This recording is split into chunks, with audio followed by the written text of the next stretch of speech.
మనం అన్నీ చేస్తున్నాం కాబట్టి మనకు పౌష్టిక ఆహారం అంటే ఒక healthy food very very important. So healthy food అంటే మనం ఏమనుకుంటాం, యూజువల్గా అమ్మాయిలకి వేస్ట్ చేయడం అంటే నచ్చదు. నేను అబ్జర్వ్ చేసిన ఏదైనా ఫ్రిడ్జ్లో మిగిలిన ఉంటే జనరల్గా మనం ఎట్లా అనుకుంటామంటే వేడి వేడి అన్నం పిల్లలకి తినిపించడం కానీ భర్తకు పెట్టడం కానీ అలా ఆలోచిస్తాం. మన కోసం మనం ఓకే నిన్నటిది అన్నం ఉంది లేకపోతే పొద్దున మిగిలింది తినడం అట్లాంటి మనం అనుకుంటాం వేస్ట్ కాకూడదని. అట్లాంటి అనుకునే బదులు మనం కూడా ఫ్రెష్ తినాలి. ఫ్రెషే కాదు కరెక్ట్గా తినాలి. ఇప్పుడు మన ఇండియన్ కల్చర్లో రైస్ చాలా డామినేట్ ఉంటుంది. మనం దీంట్లో ప్లేట్లో మ్యాక్సిమం మనం తినేది రైస్. సో రైస్ కొంచెం తీసుకొని ప్రోటీన్ డైట్ మీద ఎక్కువ కాన్సన్ట్రేట్ చేయాలని నా సలహా. ఎలా ఇప్పుడు మనం ప్రోటీన్ అంటే మనం ఏదో చాలా ఎక్స్పెన్సివ్ ఉంటుంది ప్రోటీన్ అంటే ఏదో అది ఏమంటారు లగ్జరీ డైట్ అలా కాదు. రోజు మనం తినే కూరగాయలు, నాన్ వెజిటేరియన్స్కి egg is the standard example of protein. లేకపోతే ఒక గ్లాస్ మిల్క్, వెజిటేరియన్స్కి ఒక గ్లాస్ మిల్క్ తాగడం కానీ, పనీర్ తినడం కానీ, టోఫు తినడం కానీ. Fat, protein, carbohydrates very very important. నేను ఫాలో అవుతున్నా కాబట్టి చెప్తున్నాను. సో నేను ఒక 3 years back I use to not concentrate on my health. పని మీదనే ఉండే చాలా టైం. అప్పుడు మెడికల్ కాలేజెస్ రీసెంట్గా మనం స్టార్ట్ చేసినాం కాబట్టి మ్యాక్సిమం టైం పనిలో ఆ స్ట్రెస్ లెవెల్స్ ఉంటుండే. బట్ స్లోలీ ఐ రియలైజ్డ్ రీసెంట్గా యోగా అంటే ఒక 3 years బ్యాక్ నేను ఒక మంచి యోగా టీచర్ షర్మిల మేడం అని ఉంటారు, తనకు కలిస్తే షీ యాక్చువల్లీ టోల్డ్ మీ ఎలా ఉంటుంది ఒక అమ్మాయి లైఫ్కి. మనం ఈ ఏజ్ నుంచి వచ్చే 20 సంవత్సరాలు వచ్చే 30 సంవత్సరాలు ఇలానే ఉండాలి, ఇలానే స్ట్రాంగ్ ఉండాలి, ఇలానే యాక్టివ్ ఉండాలంటే ఇది ఫాలో కావాలి నువ్వు అని నాకు వాళ్ళు షీ స్టార్టెడ్ సలహా ఇచ్చింది. సో అదే దాని మీద I started following her. Diet కానీ తను చెప్పింది ఫాలో చేసిన. ఇప్పుడు ఇవాళ రేపు ప్రోటీన్ పౌడర్ కూడా మంచి దొరుకుతుంది, సింథటిక్ కాకుండా natural protein diets are very very important. 1 glass of protein enough for the whole day. So first tired అయి వచ్చిన తర్వాత బాగా లోగా ఫీల్ అవ్వడం, ఇట్లా నీరసంగా ఫీల్ అవ్వడం ఉంటుండే. But I will tell you my personal experience. Protein powder తీసుకున్న తర్వాత నా డైట్లో మార్పు తెచ్చిన తర్వాత నేను ఐ లాస్ట్ వెయిట్, నేను ఇంకా యాక్టివ్గా ఫీల్ అవుతున్నాను, అండ్ ఇంకా నాకు అసలు టైర్డ్నెస్ అని బాగా తగ్గిపోయింది. మనం బిజీ షెడ్యూల్ కూడా. ఇప్పుడు మనం ఏమనుకుంటాం, అన్నం తినకపోతే ఇట్స్ అ డైట్ అనుకుంటాం. కాదు, మంచిగా తినాలి కానీ కరెక్ట్గా తినాలి.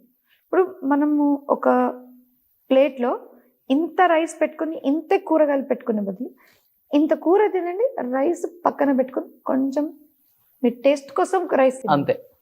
Great. And not the vice versa, opposite ఉండకూడదు. కడుపు నిండా మనం ఎగ్స్ ఒక 2 to 3 eggs బాయిల్ చేసుకున్నా కానీ లేకపోతే ఫ్రై చేసుకున్నా కానీ వాట్ ఎవర్ వే ఒక గ్లాస్ పాలు తాగు. సో ఫుల్ ఉండాలి, మీరు మంచిగా తినాలి కానీ కరెక్ట్ తినాలి. రైస్, రోటీ కొంచెం సెకండరీ. సూపర్. ఈ డైట్ ఫాలో అవ్వండి మేడం లాగా ఉంటుంది. అండ్ ఉమెన్ ఫేస్ చేస్తున్న బిగ్గెస్ట్ ప్రాబ్లం ఏంటంటే మేడం, ఇప్పుడు కంపేర్ టు అదర్ కంట్రీస్ మన ఇండియాలో ఎక్కువ రేప్ కేసెస్ జరుగుతున్నాయి. వాళ్ళు దాన్ని తెలుసుకోలేక లేకపోతే దాన్ని ఎదుర్కోలేక సూసైడ్ చేసుకుంటున్నారు. కాలేజెస్లో చూస్తున్నాం, యూనివర్సిటీలో చూస్తున్నాం. బట్ మల్లారెడ్డిలో కొన్ని thousands ఆఫ్ స్టూడెంట్స్ ఉన్నారు. ఎలా మోటివేట్ చేస్తున్నారు అంతమంది స్టూడెంట్స్ని యాజ్ ఎ మేనేజింగ్ డైరెక్టర్గా? Sir basically student should feel comfortable. మీరు ఎక్కడ చదువుకున్నా పర్వాలేదు, మీరు ఏ ఫీల్డ్లో చదువుకున్నా పర్వాలేదు, మీరు ఏ ఏజ్ అయినా పర్వాలేదు. Student should feel free to talk to management. They should have the confidence in management. ఏమైనా కానీ మేనేజ్మెంట్ సపోర్ట్స్ అస్. ఏది బాధలున్నా పర్సనల్ కానీ ప్రొఫెషనల్ కానీ వాళ్ళకి చెప్పుకోగలుగుతాం. ఇప్పుడు పర్సనల్ లెవెల్ ఎట్లా అంటే, ఇప్పుడు హాస్టల్ ఉందనుకోండి, యూజువల్గా హాస్టల్ పిల్లలకి మనం అంటే ఎక్కువ కాన్సన్ట్రేట్ చేయాల్సి వస్తుంది, because 24/7 they are with us. So వాళ్ళకి ఒక లేడీస్ మెంటర్ పెట్టిన ఉంటాం, ఫ్లోర్కి ఒక మెంటర్. సో వాళ్ళకి ఏదైనా బాధలున్నా మెంటర్ అంటే ఎవరంటే మన దగ్గర ఉండే టీచర్స్కి మనం ఫ్యాకల్టీకి మెంటర్గా హాస్టల్లోనే వాళ్ళకు కూడా ఒక రూమ్ ఇచ్చి వాళ్ళకి డే నైట్ ఏదైనా ప్రాబ్లం అయినా ఫ్యాకల్టీకి చెప్పేటట్టు ఆ అవకాశం ఇస్తాం. And that mentor will come and tell to the management. ఇప్పుడు మన ఇంట్లో అందరూ వర్క్ చేస్తున్నారు కాబట్టి జెంట్సే కాదు, ఇప్పుడు అక్క వాళ్ళ పనిచేస్తారు, మేము ఉన్నాము, అందరూ ఉన్నారు కాబట్టి ఏదైనా లేడీస్ ప్రాబ్లం వస్తే ఖచ్చితంగా they discuss with us. And mainly మామయ్య గారు ఏంటంటే ఈజ్ వెల్కమ్ టు ఆల్. ఆయన ఎప్పుడు క్లోజ్ డోర్ మీటింగ్ అని ఇప్పటివరకు లేదు. సో ఎనీవన్, ఒక ప్యూన్ నుంచి ఒక డీన్ వరకు ఎవరైనా is welcome to his room. He can tell his problems, he can get the solutions and he will go out happy. Great కదా మేడం, అది ఎవరికి ఉండదు. ఒక పొజిషన్కి వచ్చిన తర్వాత అది చాలా అంటే చాలా మెయింటైన్ చేస్తారు కొంతమంది. అదే మెయింటైన్ చేయడం అంటే మనము కింద లెవెల్లో కొంత మేనేజ్మెంట్ ని పెట్టేసి they will take care, no problem అన్నట్లుగా ఉంటారు. బట్ ఈ స్థాయికి వచ్చి అలా మెయింటైన్ చేయడం అంటే ఓ మై గాడ్. నేను మీ కాలేజీలో చూసినప్పుడు కూడా మీరు ఈచ్ అండ్ ఎవ్రీ స్టూడెంట్తో మాట్లాడటం, మింగిల్ అయిపోవటం, ఓన్ చేసుకోవటం, ఏంటి మేనేజింగ్ డైరెక్టరా అనిపించింది నాకు. That makes a lot of difference అండి. ఒక 1-to-1 కనెక్ట్ అవ్వడం ఈజ్ వెరీ ఇంపార్టెంట్. అప్పుడే మీ మీద నమ్మకం వస్తుంది. మనం ఎప్పుడో ఒక్కసారి వెళ్ళి ఎప్పుడో ఒకసారి కనిపిస్తే అరే మేనేజ్మెంట్ ఉన్నా లేకున్నా లాగా ఉంది అని ఆ ఫీలింగ్ వాళ్ళకి రాకూడదు. మేనేజ్మెంట్ మనతో పాటు రోజు వస్తుంది, రోజు ఇక్కడే ఉన్నారు. నాకు ఎప్పుడు ఏది బాధ అయినా నేను మా మేనేజ్మెంట్కి చెప్పుకోగలుగుతాను, ఎందుకంటే మనల్ని నమ్మినే వాళ్ళు అడ్మిషన్ తీసుకున్నారు కదా. సో ఆ ధైర్యం we have to maintain. So every men success వెనుక ఒక ఉమెన్ ఉంటుంది అంటారు. ఇక్కడ ఇలా వచ్చేసింది every women success back and ఇంకొక మెన్ ఉంటారని మీలాంటి వాళ్ళని చూసినప్పుడు అనిపిస్తుంది. భద్రారెడ్డి గారి రోల్ ఎలా ఉంటుంది మీ సక్సెస్ ఇప్పుడు మీ రూట్ లో అసలుకి? సార్ ఇప్పుడు చెప్పడానికి ఇలా అంటారు, for every man there is a woman behind, or every woman there is a man behind. There is no one behind and forth, both are equal. ఇద్దరం కలిసి పని చేస్తే ఎవ్రీథింగ్ ఈజ్ పాసిబుల్. సో నేనేమైనా చేస్తున్నాను అనుకోండి, he's there besides me, he stands besides me strong to say that yes do whatever you feel, నీకు ఏది correct అనిపిస్తుందో ఇది చెయ్యి.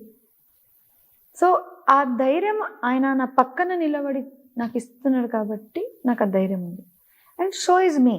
సో ఆయనకి కూడా ఎప్పుడైనా అంటే వర్క్ ప్రెషర్ ఎక్కువ అయినప్పుడు నేను పక్కన ఉంటా. సో ఎవరు వెనకాల ముందు it's not the discussion, it is the discussion is togetherness. మీరు తోడుగా ఉండి ఏది కూడా మీరు సాధించవచ్చు, ఏ ప్రాబ్లమ్స్ని కూడా మీరు ఫేస్ చేయగలుగుతారు. మేడం ఆయన అంతా సక్సెస్ అయ్యారు కదా మేడం, ఇప్పుడంటే అన్నీ వచ్చినాయి కాబట్టి చాలా ఈజీగా మనం అమర్చుకున్నారు కాబట్టి ఓకే. బట్ ఆయన సక్సెస్లో కష్టం అన్నారు కదా, అత్తమ్మ చెప్పింది అన్నారు, మీకు బాగా హార్ట్ టచింగ్ అనిపించి గ్లిట్టర్ వచ్చిన సిచ్యువేషన్ అంటే ఏంటి మల్లారెడ్డి గారి లైఫ్? యాక్చువల్గా చాలా ఉన్నాయి, ఎట్లాంటి 1-2 కాదు. ఒక్కసారి మా అమ్మ చెప్తుండే, అంటే మామయ్య ఏదైనా అంటే ఇప్పుడు ఒక ప్రాజెక్ట్ పెట్టుకున్నప్పుడు, ఒక బిజినెస్ స్టార్ట్ చేసినప్పుడు ఇంట్లో అసలు 1 రూపీ కూడా వేస్ట్ చేయకుండా మా అత్తమ్మ చూసింది. అంటే ఇప్పుడు ఫర్ ఎగ్జాంపుల్, ఇప్పుడు ఒక్క కాలేజ్ స్టార్ట్ అయిన తర్వాత ఇప్పుడు డబ్బులు వచ్చినాయి, మనం కార్ కొందాము, లేకపోతే జ్యువెలరీ కొందాము, లేకపోతే ఇప్పుడు బయటికి పోయి టూర్ కొడదాము, లేకపోతే రెస్టారెంట్స్కి వెళ్దాము, ఎంజాయ్ చేసుకుందామని ఈ ఫీలింగ్ మా అత్తమ్మ ఎప్పుడు, లేకపోతే మా మామయ్య ఈ ఫీలింగ్ ఎప్పుడు వాళ్ళ ఫ్యామిలీలో వాళ్ళు తేలేరు. ద రీజన్ ఏంటంటే they wanted to grow more. అంటే ఇప్పుడు ఒక కాలేజ్ నుంచి మనకి ఏదైనా బిజినెస్ వచ్చినప్పుడు whatever money they are getting from the college, they use to save. దానికి సేవ్ చేసి నెక్స్ట్ ప్రాజెక్ట్కి వాడడం. సో ఎక్కడ కూడా వాళ్ళు మనీని వేస్ట్ చేయలే. ఎంజాయ్ చేయడం వేస్ట్ అని నేను అంటలేను, కానీ వాళ్ళ థాట్స్ ఎట్లా అంటే ఇప్పుడు మనం ఇంకా చాలా కష్టపడాలి, this is just a beginning. So ఆయన ముందు నుంచి ఆయనకు ఒక దూరదృష్టి. ఎట్లానంటే నేను వరల్డ్ క్లాస్ ఎడ్యుకేషన్ సిస్టమ్ చేయాలి, world class health care system చేయాలి, ఇండియాలోనే టాప్ కావాలి. సో ఇది రీచ్ అవ్వడానికి చాలా సాక్రిఫైస్ చేయాలండి. సో ఈ సాక్రిఫైస్ మా ఇంట్లో మామయ్య చేశారు, అత్తమ్మ చేశారు, ఇంట్లో ఉండే వాళ్ళ పిల్లలు చేశారు. మేమైతే చాలా తర్వాత వచ్చినాం. కానీ అప్పుడు కూడా నేను మా అత్తమ్మ చెప్తున్నప్పుడు నాకు గుర్తుకుంది, ఒక్క రెస్టారెంట్కి పోకపోతుండే. ఎందుకంటే ఇంట్లో వండితే ఖర్చు తక్కువ కదా. సో ఆ విధంగా ఏదైనా తను అంటుండే, నేను ఏదైనా జ్యువెలరీ కొందామనుకున్నా నేను కొనకపోతుండే. ఎందుకంటే అది కొంటే మళ్ళీ దాంట్లో డబ్బులు వేస్ట్ కదా. ఆ జ్యువెలరీ కొనే బదులు మళ్ళీ అదే అమౌంట్ నేను నెక్స్ట్ ప్రాజెక్ట్కి వేయొచ్చు కదా. ఆయన సక్సెస్ సీక్రెట్ ఏంటి మేడం? ఇంట్లో కూడా ఇదే జోష్ ఉంటుందా? ఇదే అఫ్ కోర్స్ అందరితో బాగా ఫన్? యా ఖచ్చితంగా. ఇంట్లో కూడా అదే జోష్ ఉంటుంది, బయట కూడా అదే జోష్ ఉంటుంది. ఇంట్లో ఎక్కడ అంటే ఆయన 24/7 నాకు ఇప్పటి వరకు గుర్తుకు లేదు మామ ఎప్పుడైనా హాలిడే తీసుకొని ఇట్లా రిలాక్స్ అయ్యారని. అంటే నేను ఆయనకు చూస్తున్న 14 years నుంచి చూస్తున్నానండి. 14 yearsలో యుఎస్కి వెళ్ళిపోయి వచ్చారు. ఏదో ఒక like once or twice is been there. యుఎస్కి వెళ్ళినప్పుడు కూడా రోజు మార్నింగ్ ఈవినింగ్ మాకు కాల్ చేసి ఈ పని ఎక్కడి వరకు వచ్చిందమ్మా, అందరికీ కాల్స్, మళ్ళీ ఎవ్రీవన్ ఈజ్ కాల్డ్. సో ఆయన ఎక్కడున్నా ఆయన పనినే ఒక అంటే పని చేయడం ఆయనకి ఎంత ఇష్టం అంటే దానికి రిలాక్సేషన్ అనుకుంటాడు. ఇప్పుడు నాట్ ఓన్లీ టూరే కాదు, ఇప్పుడు ఇంట్లో జ్వరం వచ్చి ఇప్పుడు మేము డాక్టర్స్ ఉన్నాం కాబట్టి మాకు ట్రీట్మెంట్ అడుగుతారు. ఈ ట్రీట్మెంట్ అడిగి కొంచెం రెస్ట్ తీసుకోండి మామూలు ట్యాబ్లెట్ వేసుకొని ఒక 2 hours పడుకొని మళ్ళీ నెక్స్ట్ ఈవెంట్, మళ్ళీ నెక్స్ట్ ప్రోగ్రాము, మళ్ళీ మీటింగ్లు పెట్టుకోవడం కంటిన్యూ ఉంటుంది. అది ఇప్పటి వరకు ఇట్లా జ్వరం వచ్చిందని పనుకొని రెస్ట్ తీసుకున్నాను అనగా లేదు. ఇన్ఫ్యాక్ట్ కోవిడ్ టైంలో కూడా నాకు గుర్తుకుందండి, హాస్పిటల్ అడ్మిట్ అయితే మామయ్య గారు హాస్పిటల్ నుంచి అందరికీ కాల్ చేసి అందరు ఎలా ఉన్నారు, మన హాస్పిటల్లో కోవిడ్ ట్రీట్మెంట్ ఎలా జరుగుతుంది, ఇంకా అందరు పేషెంట్స్ ఎలా ఉన్నారు, మళ్ళీ అక్కడ ఉన్నప్పుడు కూడా ఈ పేషెంట్ వచ్చింది చూడమా వాళ్ళకి ఫ్రీ చేయి, మెడిచల్ నుంచి ఈ ఫలానా పేషెంట్ వచ్చింది పేరుతో పాటు చెప్పేవారు. ఓకే. ఆయన సొంతంగా అడ్మిట్ ఉన్నా కూడా ఒక్క చెయ్యికి సెలైన్ పెట్టుకున్నా కూడా కాల్ చేసి ఈ పేషెంట్ ఇట్లా వచ్చారు చూడమ్మా కొంచెం ఫ్రీ చేయి, డబ్బులు తీసుకోకు. సోషల్ సర్వీస్ బాగా చేస్తారు. సోషల్ సర్వీస్ కాదంటే ఎప్పుడు పని మీద ధ్యాస. ఏదో అంటే ఇప్పుడు నేను హెల్త్ బాగాలేదు, నేను రెస్ట్ తీసుకోవాలి, నాకు ఏ ఫోన్ వద్దు, నేను ఫోన్ స్విచ్ ఆఫ్ చేసుకోవాలి. నేను ఇప్పుడు వరకు మామయ్య గారు ఫోన్ స్విచ్ ఆఫ్ అయింది నాకు తెలియదు. గ్రేట్. ఇప్పటి వరకు మామయ్య ఫోన్ స్విచ్ ఆఫ్ అయింది నాకు తెలియదు. రెండోది ఏంటంటే మామయ్య గారు ఇప్పుడు బిజీగా ఉంటారు, అసెంబ్లీలో ఉంటారు, లేకపోతే ఎక్కడ బిజీగా ఉంటారు. మేము ఫోన్ చేసినప్పుడల్లా ఎప్పుడు ఎత్తుతారు మామయ్య, ఎంత బిజీగా ఒకవేళ ఏదైనా అసెంబ్లీలో ఉంటే ఆయన ఎత్తకపోవచ్చు. మళ్ళీ బయటికి రాగానే ఎవరెవరు మిస్ కాల్స్ ఉన్నాయి వాళ్ళందరికీ మళ్ళీ కాల్స్ చేస్తారు. అది ఆయన పిఏ మీద వదిలిపెట్టాడు, ఆయన సొంతంగా చేస్తారు. ఓకే. ఏ సింగిల్ కాల్ అయినా సరే, ఏదో అన్నోన్ నంబర్ అయినా సరే, అందుకే సక్సెస్ అయ్యిండ్రు.